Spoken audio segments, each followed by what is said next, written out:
일곱째 인을 떼실 때에 하늘이 반 시간쯤 고요하더니 내가 봄에 하나님 앞에 일곱 천사가 서 있어 일곱 나팔을 받았더라. 또 다른 천사가 와서 제단 곁에 서서 금 향로를 가지고 많은 향을 받았으니 이는 모든 성도의 기도와 합하여 보좌 앞 금 제단에 드리고자 함이라.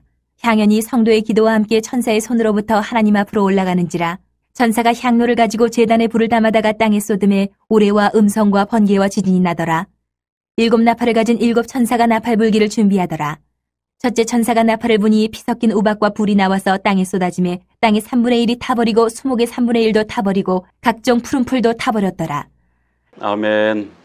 우리가 지금 계시록 파노라마 전체적으로 지금 쭉 빠른 속도로 살펴보고 있습니다. 지금까지 요약하면 1장은 누구의 계신가? 예수 그리스도의 계시라고 그랬습니다.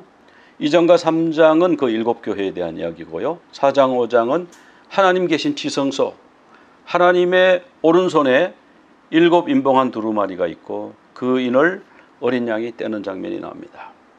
6장, 7장은 그 이후 계시록 전체의 프리뷰에 해당한다. 그런 말씀을 드렸습니다. 이 계시록 구조가요, 좀 독특한데 여리고성 함락작전 그 모델이라는 거예요. 6일 동안 하루에 한 바퀴씩 돌고 6째 인을 뗐잖아요. 그럼 이제 7째 인, 7일째는 여리고성 돌 때 하루에 7바퀴 돌았습니다.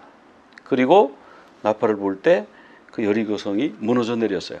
그러니까 7째 인을 뗄 때에 7 나팔이 나왔습니다. 그런데 이 계시록은요, 출바벨론이잖아요. 출세상. 하나 더 있어요. 한 단계 더. 7째 나팔을 불 때에 7 대접이 열리는 거예요. 그래서 한 단계 더 깊이 들어간 그런 구조로 되어 있구나. 그런 것을 볼 수가 있고요. 7 임봉한 두루마리가 있고, 그래서 우리 주님이 첫 번째 인을 떼실 때에 흰 말이 나왔고 미혹, 둘째 인을 떼실 때에 붉은 말이 나왔습니다. 전쟁. 셋째 인을 떼실 때에 검은 말이 나왔습니다. 기근이죠. 넷째 인을 뗄 때 청황색 말이 나왔습니다. 이것은 사망, 전염병으로 인한 사망, 팬데믹을 말하는 것이죠. 그리고 다섯째 인을 뗄 때는 제단 아래 선교자들이 많이 있는 거예요. 그 선교자들이 땅에 거하는 자들을 심판하여 우리 피를 언제까지 갚아주지 아니하시겠나이까. 무슨 권리를 주장하듯이 그렇게 기도하고 있어요. 왜 그럴까요? 하나님은 고엘 하담이기 때문에, 우리 예수님은 피의 보수자이기 때문에. 그래서 우리 주님이 흰옷을 주시면서 동무종들과 형제들이 죽임을 당하여 그 수가 차기까지 너희는 여기서 쉬어라. 그 어떤 수에 대해서 순교자의 수가 더 찰 것이다. 그런 말씀을 좀 해주고 있죠. 여섯째 인을 뗄 때는 지진이 나고요. 해가 어두워지고 달이 핏빛으로 변하고 별들이 땅에 떨어진다 그랬습니다. 그래서 땅에 임금들과 종들과 자유인들 7 종류의 사람들이 산에 굴과 바위 틈속에 숨어서 우리를 가리워달라. 하나님과 어린 양의 진노의 큰 날로부터 우리를 가리워달라. 아무도 설 수가 없다. 이렇게 그들이 절규하는 장면이 나오죠. 회개해야 될 텐데. 여기 이제 종말이죠. 종말. 전체적인 이제 마지막 심판이죠. 누가 서겠는가? 그들이 그렇게 절규했는데 7장에 가니까요, 서 있는 사람이 있어요. 흰옷 입은 아무도 셀 수 없는 큰 무리. 그들은 하나님의 보좌 앞에 섰다 그랬습니다. 서서 구원하심이 하나님과 어린 양께 있도다. 찬양을 부른다 그랬어요. 이 진노의 대상이 되는 사람들, 땅에 거하는 사람들은 아무도 설 수 없지만 진노의 큰 날에, 그러나 성도들은 설 수 있다. 모든 성도들은 하나님 앞에서 찬양하게 될 것이다. 그 답이죠. 그리고 그들은 성전에서 하나님을 섬기게 될 것이고, 하나님의 장막이 그들과 함께 계시고 생명수 샘으로 그들을 인도하고 그들의 모든 눈물을 씻어주실 것이다.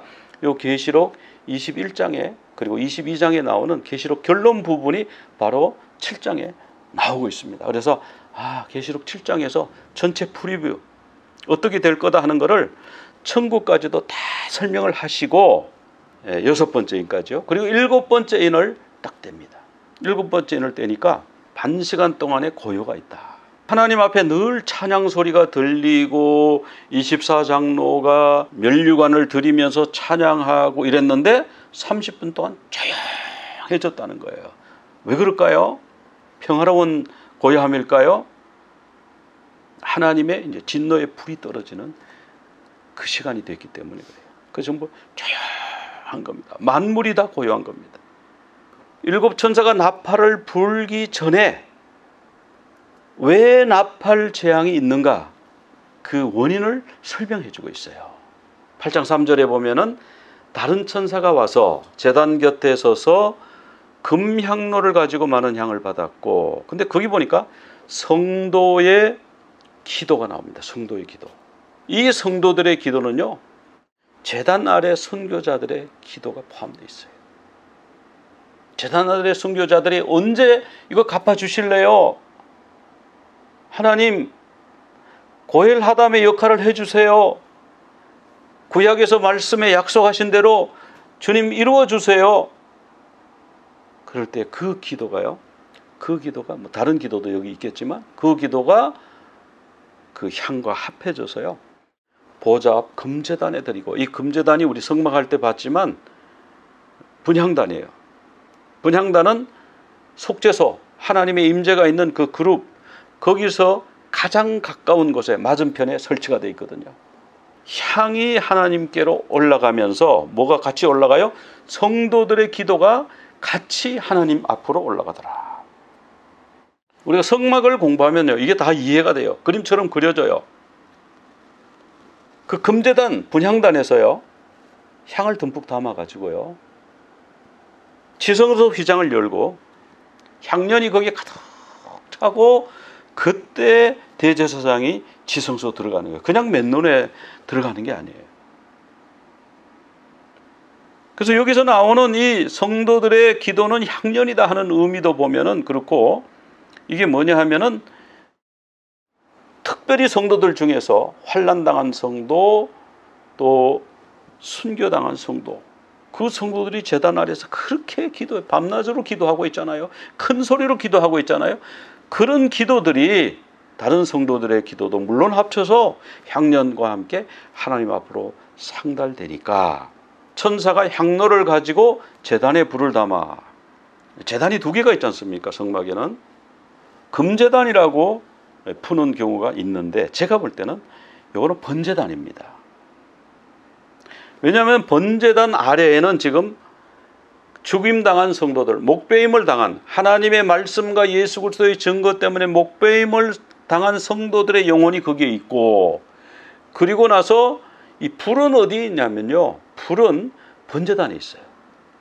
나무를 떼가지고 번제단에 막 수치 이걸 타지 않습니까? 이걸 땅에다 쏟으니까 우울의 음성, 번개, 지진이 나더라. 이건 뭐냐면 심판이 드디어 시작이 된 거예요. 선교자들이 우리 피를 언제 갚아주시겠습니까? 그랬을 때 하나님이 잠시 동안만 쉬어라. 동무 종들과 형제들도 너희처럼 죽임을 당해서 그 수가 차기까지 한다. 그때까지 좀 기다리라. 근데 왜 선교자들이 제단 아래 있는가? 그들이 희생제물로 죽었다는 거예요. 희생제물로. 희생제물의 피를요, 번제단 아래에다 붓습니다. 주님은요, 성도의 죽는 것을 귀중하게 보신다. 이거 뭐 정말 주님 위해서 충성했는데 이게 정말 하나님이 기억하실까?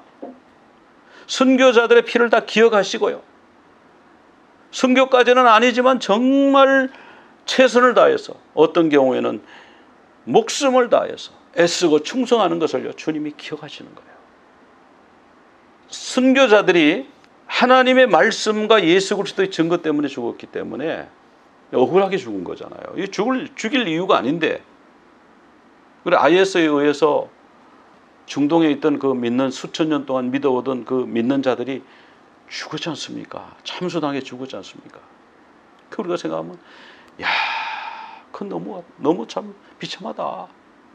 그 살아있는 동안에도 순교적 삶이죠. 정말 그 무리 몇 명이 모여가지고 온갖 박해를 받아가면서 그렇게 살았는데 뭐 아이어스가 나와가지고 그 사람들 그냥 목 잘라 죽이고 노예로 끌고 간지 어디를 끌고 가버리고 이렇게 이제 억울한 일을 당했지 않습니까?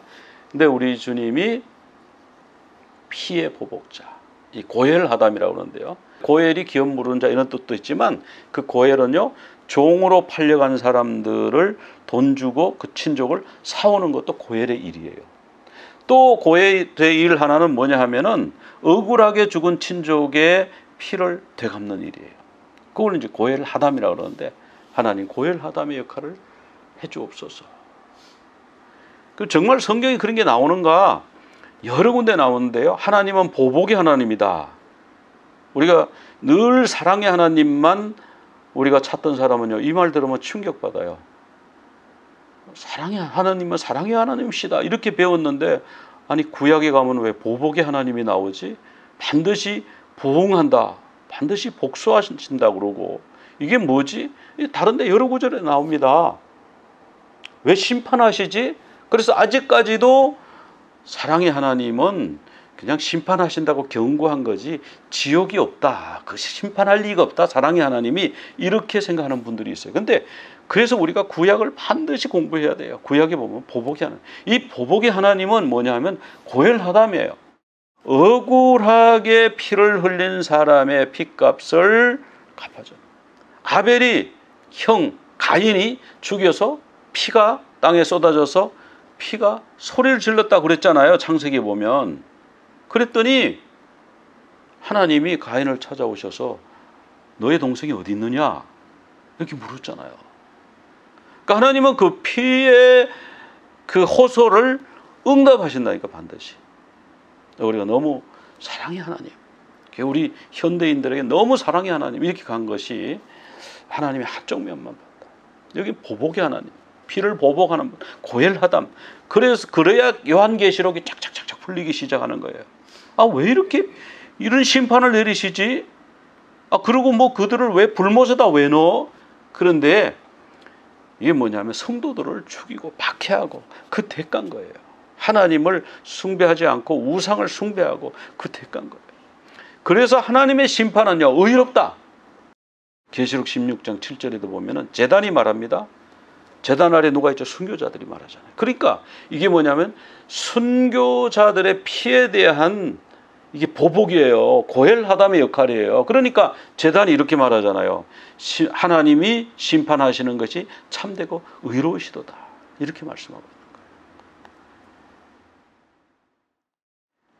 그래서 이 나팔 재앙의 배경은 뭐냐 하면, 나팔 재앙의 배경은 성도들의 기도 때문인데, 그 결과는 그 박해한 자들에게 피 섞인 우박과 불이 나와서 땅에 쏟아지는 거예요. 근데 이 우박 재앙이 있습니다. 출애굽할 때 보면 그 우박 재앙이 내릴 때 우박과 함께 불덩어리가 같이 내렸다. 그러니까 불타는 우박이 내린 거예요. 아, 그런 게 어디 있겠어요? 어떻게 우박이 어떻게 불타요? 여러분, 불타는 얼음이라는 얘기 들어보셨어요? 불타는 얼음이 있습니다. 흰색으로 되었는데요, 바다 밑에 들어있대요. 거기에는 불이 붙으면요, 이게 얼음인데 흰색 덩어리인데 불이 타는 거예요. 그 불타는 그 우박 같은 그런 것이 바다 밑에도 들어있습니다. 우리 동해에도 거의 발견이 됐다 그래요. 그래서 앞으로 많이 채취를 해서 자원으로 쓸 수 있다, 뭐 그런 연구를 하는 것을 봤습니다. 그러니까 이 우박에 불이 섞여가지고 내리는데 얼마나 맹렬하게 내리는지 그 애굽의 사람들이 다치고요, 또 밭에 있는 채소를 치고요, 들의 나무들을 꺾었다. 자, 여기 보면 뭐 사람은 인명이 다친 거고, 짐승 뭐죠? 짐승이 재산입니다. 밭에 있는 채소가 뭐죠? 여기 곡식이에요. 먹는 음식이에요. 나무 뭐죠? 과일나무예요. 과일나무. 올리브나무, 이런 과일나무예요. 그러니까 애굽 사람들의 뭘 친 거예요?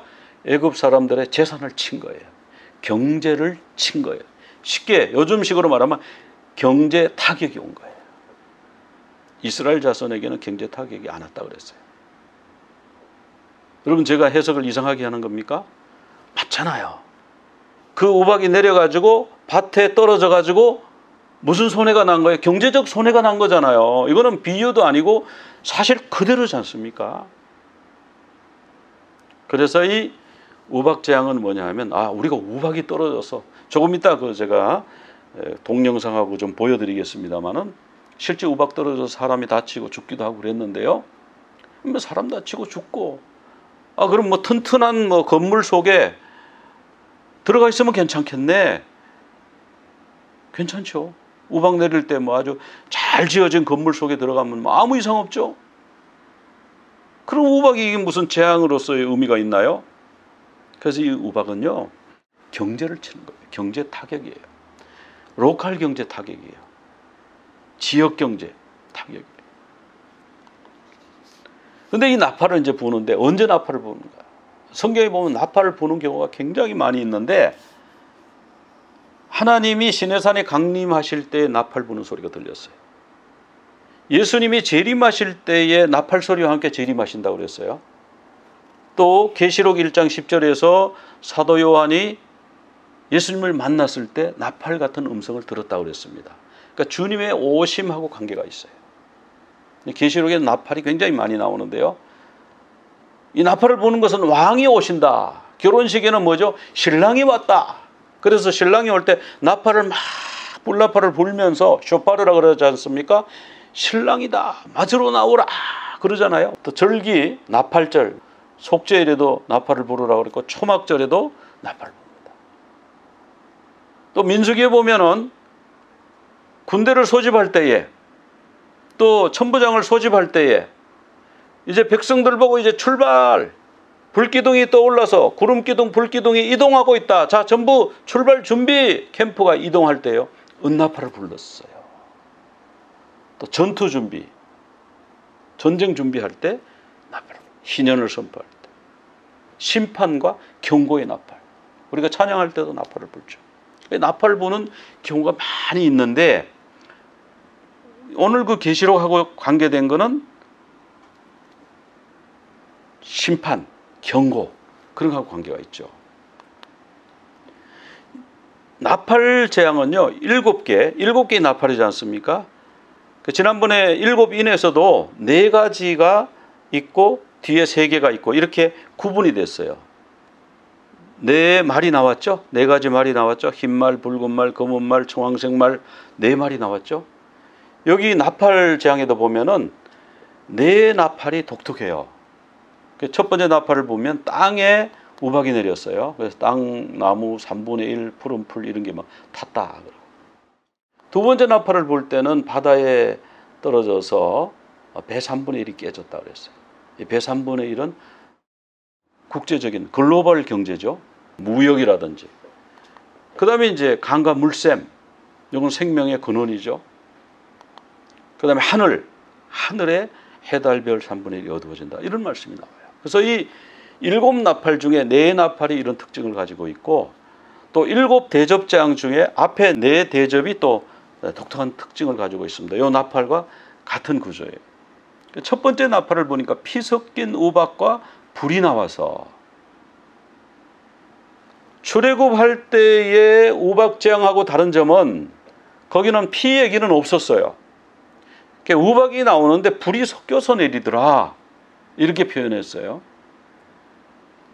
근데 이 믿음이 없는 사람들은 이거를 잘 못 믿어요. 그냥 우박이 내렸다고 그러지 거기에 어떻게 불이 섞였겠어. 우박은 불이 있어도 우박이 내리면 불이 꺼지는 판인데 거기에 어떻게 불이 섞여 내린단 말이야. 못 믿죠. 이거 믿음으로 받아들여야 돼요.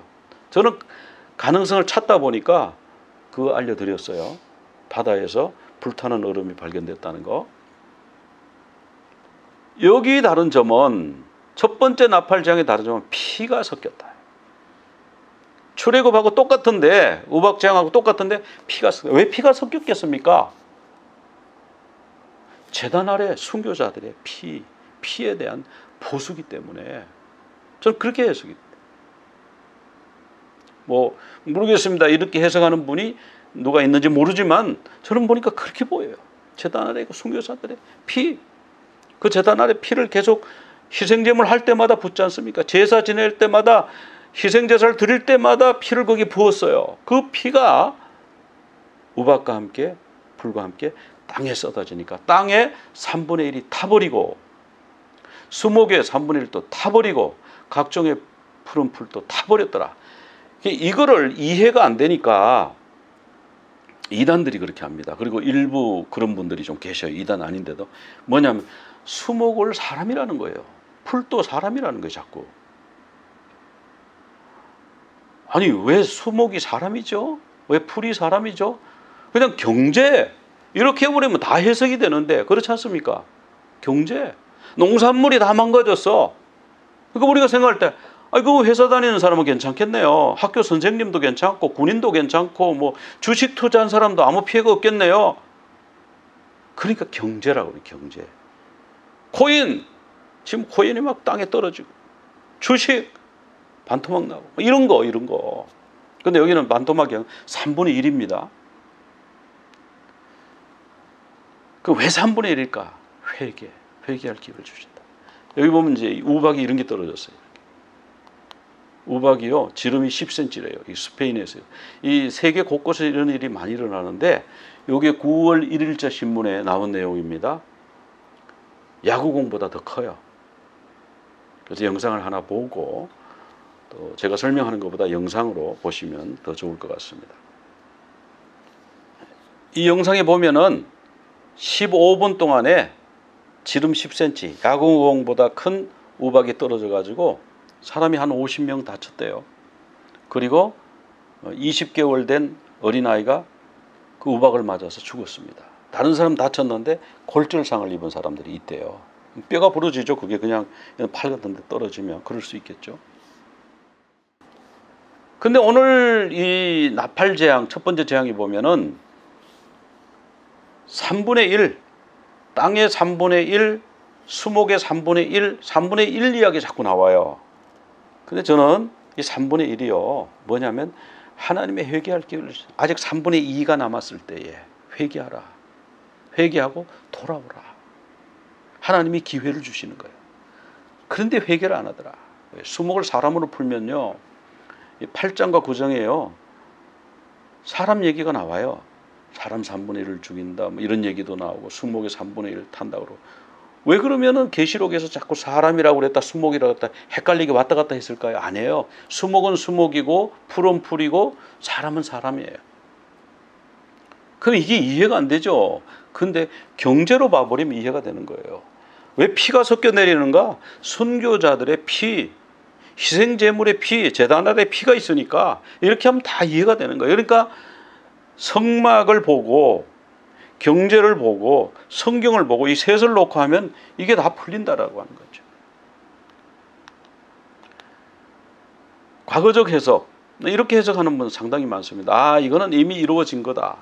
예루살렘 멸망하는 장면을 예언한 것이다. 그렇게 설명해버리고 말아요. 그러면 어떤 문제가 생깁니까? 그러면 우박은 뭐고 불타는 산은 뭐고 뭐 다 그냥 다 상징이 되고 그냥 디도 장군이 5개월 동안 예루살렘을 포위했다고 그래요.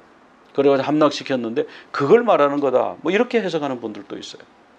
근데 저는 로컬 경제에 타격이 온다. 사람들이 회개하지 않으면 하나님이 이들을 먼저 심판하시기 전에 3분의 1만큼의 타격을 주시는 거예요. 경제적 타격이 오는데 이때 회개하고 돌아오는 사람들이 있겠죠. 그리고 끝까지 안 오는 사람이 있겠죠. 끝까지 회개하지 않는 사람은요, 땅에 속한 사람이라서 그래요. 하늘에 속한 사람은요, 타격이 오는 걸 보고 바로 주님이 우리에게 어떤 경고를 하신다. 그리고 바로 주님께로 돌아오죠. 출애굽할 때 10가지 재앙이 있었지 않습니까? 7번째 우박 재앙. 농업을 타격을 줬어요. 오늘날에는 농업을 하는 인구가 얼마 안 돼요. 농업에 대한 얘기가 아니라 산업 전반에 가는. 그때는 뭐 주식도 없고 그때는 코인도 없었으니까. 그때는 뭐 공장이 없었잖아요. 공장 이런 거는 산업혁명 이후에 나왔지 않습니까? 그러니까 이제는 산업 전반에 걸쳐서 경제적 타격이 온다. 그러면 이 나팔 재앙의 목적은 뭔가? 회개하라. 회개하라. 3분의 1만큼 타격이 올 때 회개하라. 그런 말씀이죠. 그런데 계시록 9장 20절에 가면요. 회개하지 아니하고 회개하지 아니하더라. 도무지 회개하지 않는 거예요. 왜? 땅에 속한 사람이기 때문에, 양심의 화인을 맞아버렸기 때문에, 하나님을 철저하게 부인하기 때문에, 불신하기 때문에 그래요. 우리는요, 하나님을 믿는 자들이에요. 어떤 조그마한 일에도 징조, 하나님의 뜻이 있구나. 뭔가 하나님이 이 사건을 통해서 내게 말씀하시는 것이 있구나 하고 돌아오는 자, 이런 자는요, 하늘에 속한 자예요. 이게 뭐냐 하면 이게 이제 삐라예요. 유인물. 하늘에서, 공중에서, 비행기에서 막 살포한 삐라인데, 일본말로 되어 있지 않습니까? 히로시마 나가사키에 원자폭탄을 떨어뜨리기 전에 미국 공군에서 비행기에서 이런 삐라를 뿌렸다고 그래요. 그래서 이 내용은 뭐냐 하면, 이 도시는 미 공군의 다음번 공격 목표입니다. 그런 얘기예요. 다음에는 이 도시를 공격합니다. 삐라를 쫙 뿌린 거예요. 그런데 그 삐라를 받아들고 사람들이, 아이고, 미 공군이 우리를 뭐 어떻게 공격한단 말이야. 저 멀리 바다 건너 있는 미국 공군이 우리를 어떻게 공격하겠어. 이거 심리전이야. 이거 다 가짜야. 그런 사람들은요, 하늘에서 뭔가 이렇게 새까만 게 쇳덩이가 떨어진 거예요. 저게 뭐냐? 막 터져서 다 죽은. 히로시마, 나가사키. 그 경고를 보고 도망을 가면 어떻게 됐습니까? 도시 밖으로 멀리 다른 도시로 가는 사람은요, 한 사람도 안 죽었죠. 그러니까 하나님의 경고, 하나님의 이 나팔의 경고, 3분의 1의 경고, 경제적인 타격이 올 때에 주님께로 돌아오면요, 우리 주님이 받아주시는 거예요. 둘째 아들이 나가서 재산을 다 탕진하고 돼지 우리에서 지업 열매를 먹으면서 완전히 버려진 유대인으로 살다가, 내가 아버지 집에 가서 품꾼으로, 종으로 일하는 것이 여기보다 낫겠다. 그런 마음으로 돌아왔는데, 아버지는 그게 무슨 얘기냐? 너는 내 아들이다. 죽었다가 다시 돌아왔다. 그래서 막 기뻐하고 손을 잡고 옷을 입히고 그렇게 하잖아요. 우리 주님이 그렇게 회개하고 돌아오기를 기다리셔요. 그래서 나팔을 부는 거예요. 그래서 우박이 떨어지는 거예요. 경제에 어려움이 오는 거예요. 여러분, 혹시라도요, 뭐 건강에, 경제에, 뭐 사람과의 그 가정의 관계에 어떤 어려움이 오잖아요. 그런 마음을 부드럽게 해야 돼요. 주님께로 돌아가야 돼요. 내가 주님께로 돌아가겠습니다. 이 재앙을 거두어 주옵소서. 주님께 돌아오면 해결이 되는 거예요. 안 돌아오는 사람이 있어요. 끝까지 회개하지 아니하고 회개하지 아니하더라. 땅에 속한 사람이 되면 안 됩니다. 주님, 우리 양심이 깨어있게 하여 주시옵소서. 부드럽게 하여 주시옵소서. 주님께로 돌아갈 마음을 주시옵소서. 이 시간 우리 주님께 기도하겠습니다.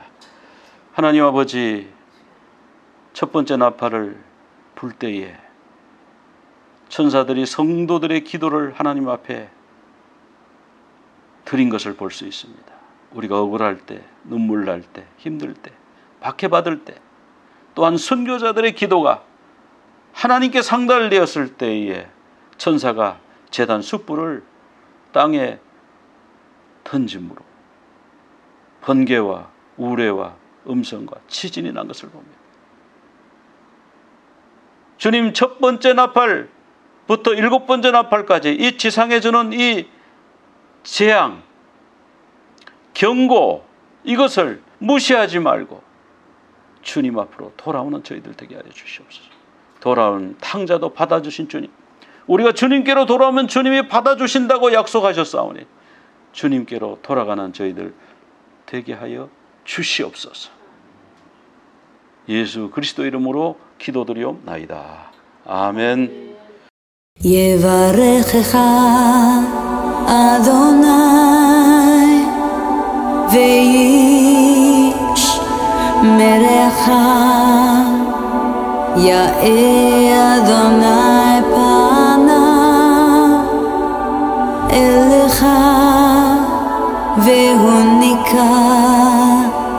יישא אדוני פניו אליך ויעשה לך שלום ויעשה לך שלום